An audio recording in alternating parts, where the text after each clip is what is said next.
Megan from Rudy Flower Farm. If you're watching this video, it means you received one of our signature wreath kits.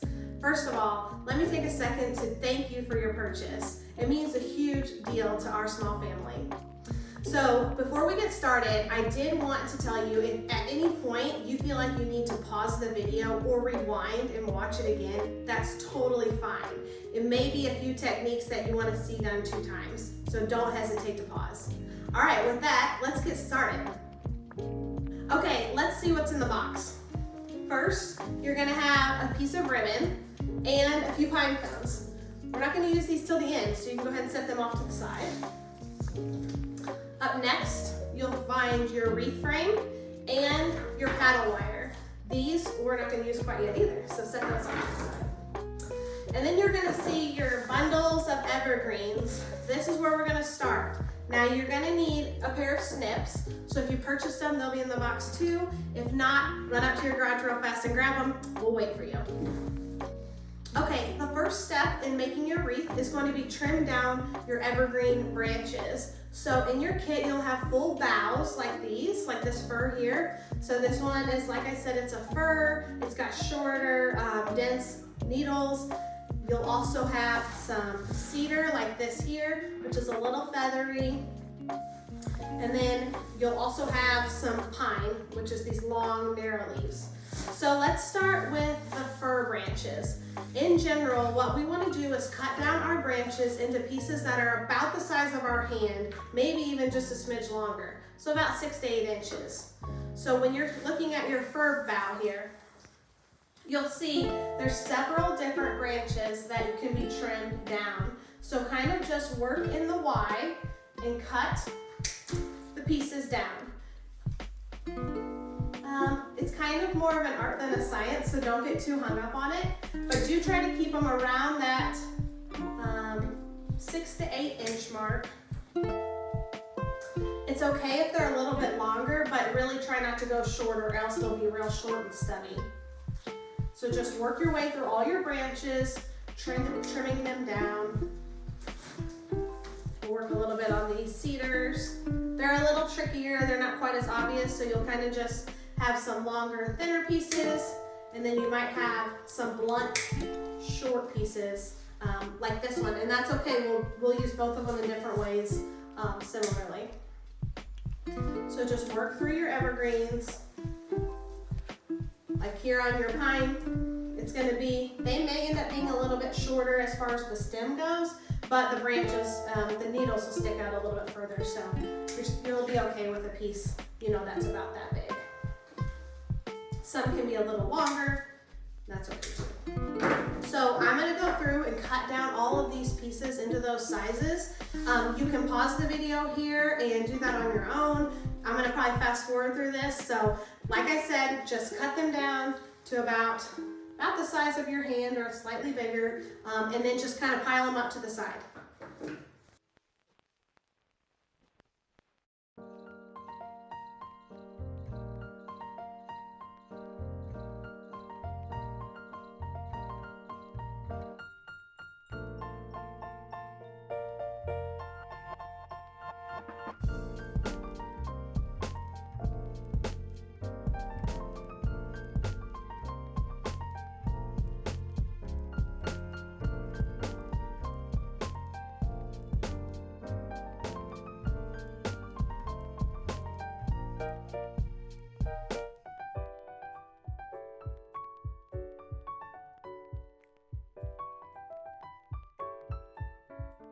Okay, now that you've cut all your pieces, we're going to assemble our bundles. What that means is you're gonna take a piece of each one of the branches you cut down, and we're gonna pile them together. So we're gonna take one piece of fir, one piece of pine, and one piece of the cedar, and kind of stack them together like this. Now the important part with this is try to find pieces that are similar in length. So if you end up with kind of a short piece of fir, look for one of your shorter pieces of pine, and so forth for cedar. So just go through your piles and make these little bundles. We're gonna need about 10 or 12 of them. So if you have 12, that'd be great. If you have 10 or 11, that's okay too. So like I said, compile the bundles and then just set them off to the side here. So again, we're gonna do a fir, a pine, and a cedar. Fir, pine, and cedar. As you can tell, I'm not wiring these together. I'm simply piling them up and setting them to the side. So just keep on going until you're out of material. Hopefully you'll have 12 by then.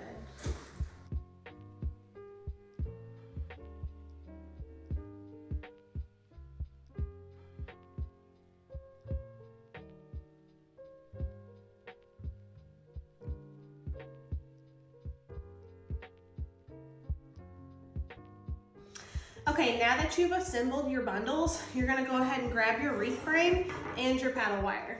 So with your wreath frame, when you set it on the table, it should rise up like a mountain. If you have it upside down, it'll be like a valley. So flip it to where it's upright and it's laying flat on the table there. So what we're gonna do now is attach your wire to the wreath frame. This is gonna be the first step towards assembling your wreath. So find a spot on the wreath towards the top, about 12 o'clock if you're looking at it like a clock. And you'll take your wire and you're gonna kind of go around where a joint of the frame is. So you're gonna work kind of about a figure 8. And the whole point of this is that you're securing it, but also that it can't slide along the outside hoop.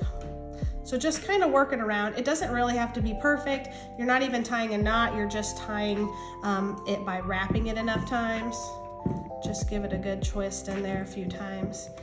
And then, once you kind of got it wrapped up, you can give it a good tug. If it comes loose, then you need to wrap again, but I think we're in pretty good shape here.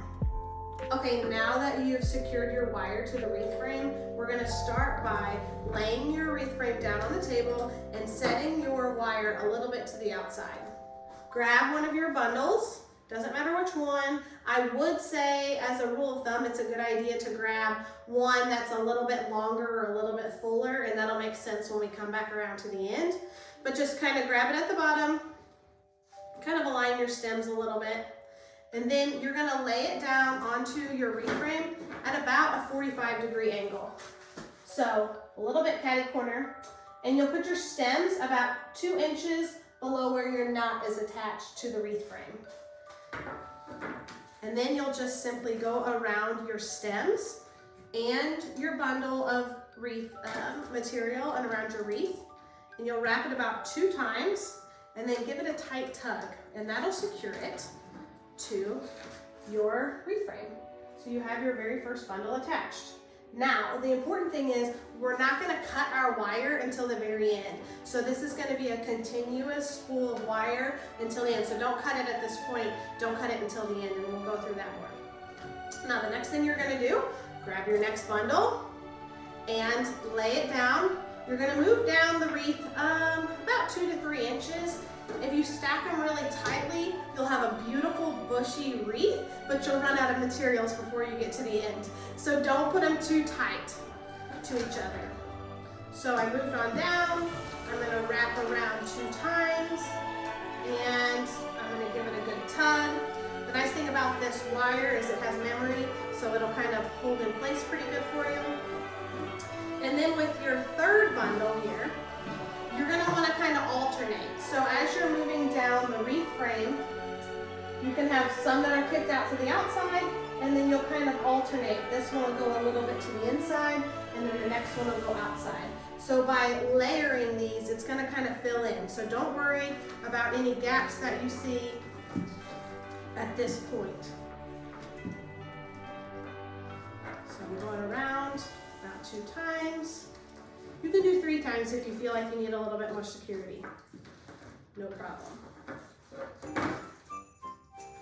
Go to the next bundle. Sometimes you might need to like tidy up your bundles a little bit, and that's okay too. Get a leg in there.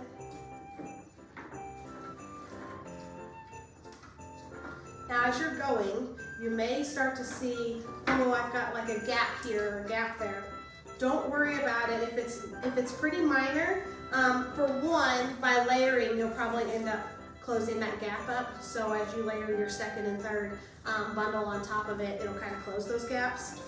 but also when we get to the end, if we find a hole, that's a good place for us to put our bow, and that's also a good place for us to put our pine cones. So we can kind of, wreaths are really forgiving, so don't stress out about it yet.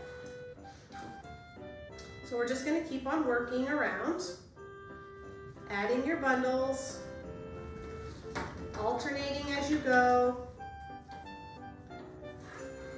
The trick is when you come from one, you kind of are gonna have to tilt. So this is kind of where my wire's ending from the last bundle. So I am gonna have to kind of pull downwards, pull down towards the bottom. You don't wanna pinch your branches or else you're gonna have them really tight. So move down to the bottom and that'll keep your upper branches nice and fluffy. And look here, you guys, we're making good time and we've already got the makings of a wreath. So I'm just gonna keep on working around. Again, if you guys wanna pause, if you wanna rewind, now's a great time to do that. I'm gonna keep working around the wreath. As I get towards the end, I'm gonna stop about 3/4, and when you get to that point, you can pick back up with me, and then I'll show you how to close out your wreath.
Okay, so you've made it about 3/4 of the way around your wreath.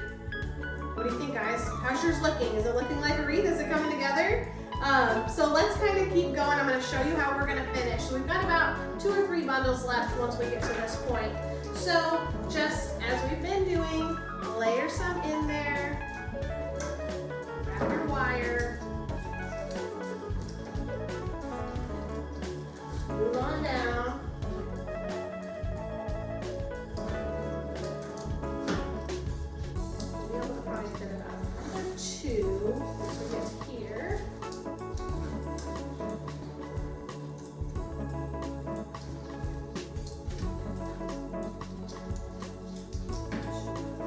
Okay, on your last one, you can see here, when you started your wire, it's actually over here, but you can see the beginning of your first bundle is sticking out across. So when we do the last one, we're gonna kind of gently hold your first bundle up a little bit, and we're gonna slide it right under there. Lay this down.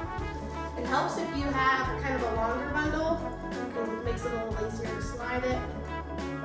The trick here is gonna be when you wrap the wire, you want to keep from pinning down your very first bundle, so kind of still keep it out to the side so you're not pinning those branches. You want them to be free to be fluffy and sticking out over your joint there. So you can see when you kind of fluff it back down, you kind of fill in that gap and you've got your other branches tucked under there. So if you're happy with your last one, you can roll out your wire about 2 or 3 more inches, and now you can go ahead and cut it. So I'm just gonna go ahead and trim this off. Try not to drop my wreath here. Let's see if I get it. There we go. Keep tension on it. You can set your floral wire down and you can set your sticks down. And then I'm gonna show you how you can tie off your wreath in the back. Okay, so you have that little bit of wire that you cut. So now you're just gonna keep tension on it, but bend it around, just around this outside hoop, and give it a pull through. All we did was just wrapped it around. Do that again. You kinda gotta be a little bit finicky here. And then you can just go around horizontally. Again, we're just tying the wire off enough. It will hold. And there you go. So now you have your finished wreath.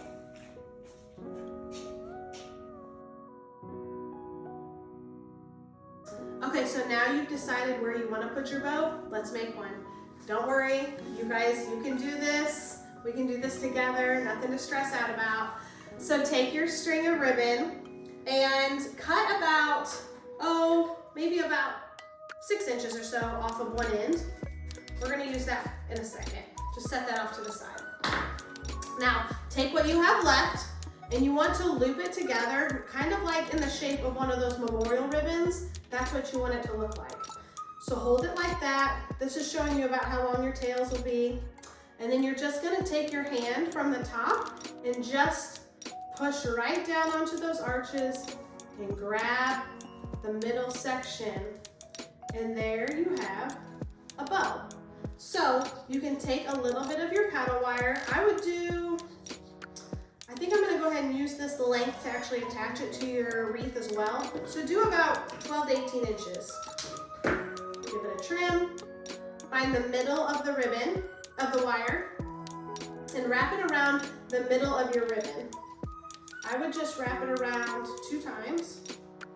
And then when you get to the back, lift these up. We'll adjust these a little bit once we get it on there.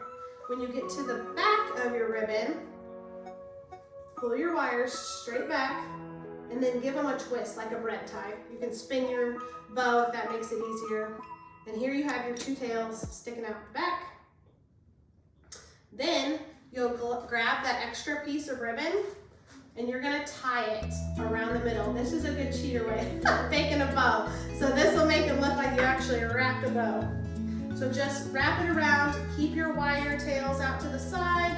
Just give this a simple little, single knot around the back.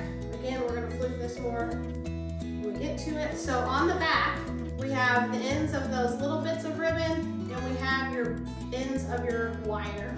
Like I said, we'll fluff this a little bit more once we get it on the wreath. So then you just grab your wreath, find the spot that you want it, and you kind of just lay it in there, and then weave your wire through these branches. Try not to pin them down. And then you just can wrap the wire around the frame. Just twist it in the back. You don't even need to tie it.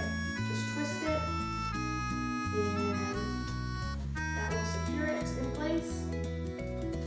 And then you come back to the front. You can adjust it. You can pull it up a little bit, pull it down, straighten out your tails of your ribbon. The other thing you can do is give your tails a little decorative edge. I'll show you that here in the clip in just a second. But I want to show you more or less how your wreath's looking. Easy peasy.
The next thing I'm going to show you is how to wire on your pine cones.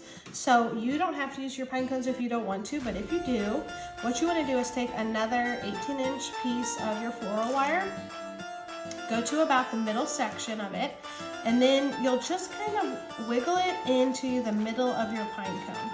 Doesn't have to be perfect, just work your way through the little blades of the pine cone. And once you get to the other side, just kind of give it a tug and then twist. This will kind of set that wire down down in there. It won't go anywhere, but this will kind of make it steady for you to wire it. And that's it. Now what we'll do is we'll wire it onto the wreath. We grab our wreath. You can put the pine cones wherever you want. You can put them up by the bow if you want to do a couple there. You can put them evenly throughout, and that's what we're going to do right now. So I'm going to end up placing my pine cones, about something like evenly spaced. They can be a little bit to the inside, a little bit to the outside. You can use the back side, the front, whatever you like. I'm going to use this bigger pine cone to kind of fill this little gap I have here. So just like we've done before, you want to kind of avoid pushing down with your wire all the way on the outside. See how it pinches your evergreens? You want to kind of get underneath of them. Not to be perfect, but try to thread it through there just a little bit. Same thing on these guys. And just kind of work it a little bit into place. Go a little bit up from this one. Again, just kind of go around to the back, and then you just twist it. Twist it onto the back and get it to hold, and that's it. Then you've got your pine cones. Keep doing that on all 5 of them.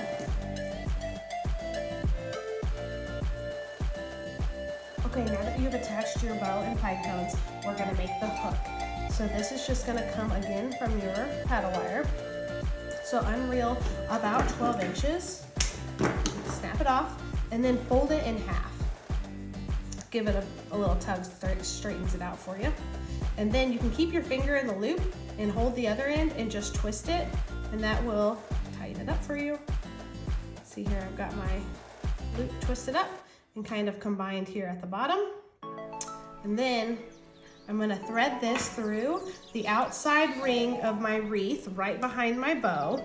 So kind of work to the back here, thread both tails, and then go about down to where your loop is. You don't want your loop to hang so far that you see it above your wreath, but just a little bit where it's hidden. And then you just twist the tails around the bottom of the loop. Do it about 3 or 4 times. You'll probably have a little bit of extra. You can go back over your outside ring again. This is you just want to be securing your hook. And like I said, the wire has memory, so it'll hold in place for you. Give it a little tug. And there you go. You've finished your wreath. So you can hang it up, hold back, admire your work. There we go.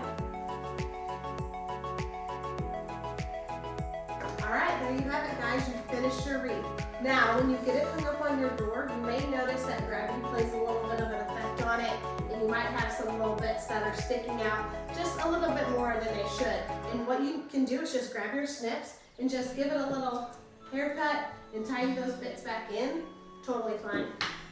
Now, to keep your wreath lasting well through the holiday season, you'll probably want to mist it every other day or so. I honestly don't do that. I just I just set it up there and forget it. So if you want to be low maintenance like me, it will last you just fine for weeks to come. And it will just kind of, even if it kind of dries out a little bit, it'll still look green and lush like it is today. It just might be a little drier. So otherwise, you can mist it every other day. You can let it be exposed to the wind and snow and rain, and it'll just hang out for you guys all through the holidays. If you have a south-facing door, I would recommend that you do go ahead and mist it, because that sun is just going to bake it in the afternoon especially. So if you can find a different door to put it on, that might be a good idea too. So once you guys have your finished wreath, I would love for you to tag me in them on Instagram or Facebook. I can't wait to see what you guys have done. I hope you had a good time, and I look forward to seeing all those pictures. Thanks, guys.